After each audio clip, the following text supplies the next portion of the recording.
ओम नमो भगवते वासुदेवाय।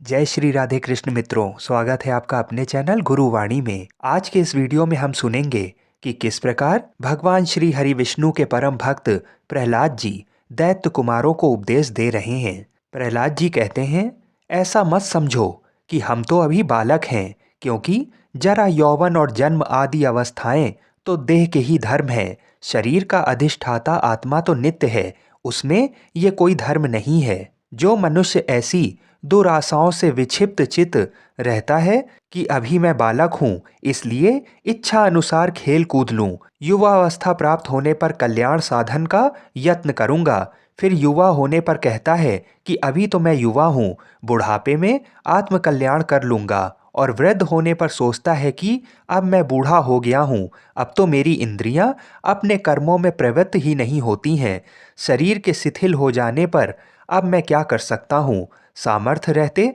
तो मैंने कुछ किया ही नहीं। वह अपने कल्याण पथ पर कभी अग्रसर नहीं होता, केवल भोग तृष्णा में ही व्याकुल रहता है। मूर्ख लोग अपनी बाल्यावस्था में खेल कूद में लगे रहते हैं, युवावस्था में विषयों में फंस जाते हैं और बुढ़ापा आने पर उसे असमर्थता के कारण व्यर्थ ही काटते हैं।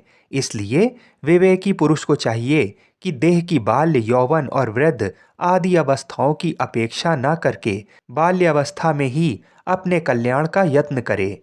मैंने तुम लोगों से जो कुछ कहा है उसे यदि तुम मिथ्या नहीं समझते तो मेरी प्रसन्नता के लिए ही बंधन को छुटाने वाले श्री विष्णु भगवान का स्मरण करो। उनका स्मरण करने से परिश्रम भी क्या है, और स्मरण मात्र से ही वे अति शुभ फल देते हैं, तथा रात दिन उन्हीं का स्मरण करने वालों का पाप भी नष्ट हो जाता है। उन सर्वभूतस्थ प्रभु में तुम्हारी बुद्धि अहर्निश लगी रहे और उनमें निरंतर तुम्हारा प्रेम बढ़े, इस प्रकार तुम्हारे समस्त कलेश दूर हो जाएंगे। जबकि ये सभी संसार तापत्रय से दग्ध हो रहा है, तो इन बेचारे शोचनीय जीवों से कौन बुद्धिमान द्वेष करेगा। यदि और जीव तो आनंद में हैं, मैं ही परम शक्तिहीन हूँ, तब भी प्रसन्न ही होना चाहिए, क्योंकि द्वेष का फल तो दुख रूप ही है। यदि कोई प्राणी वैर भाव से द्वेष भी करे तो विचारवानों के लिए तो वे अहो ये महामोह से व्याप्त है, इस प्रकार अत्यंत शोचनीय ही है।